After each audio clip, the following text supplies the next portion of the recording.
Hey guys, today I'm going to show you how to fix Adobe Premiere Pro error compiling movie.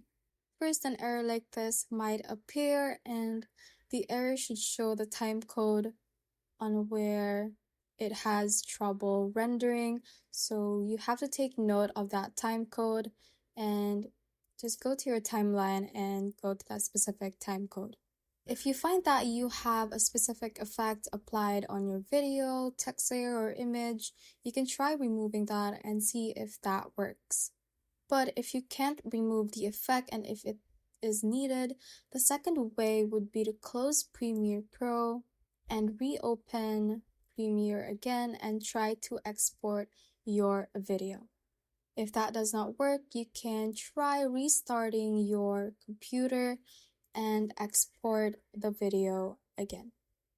And that is how you can basically fix Adobe Premiere Pro error compiling video.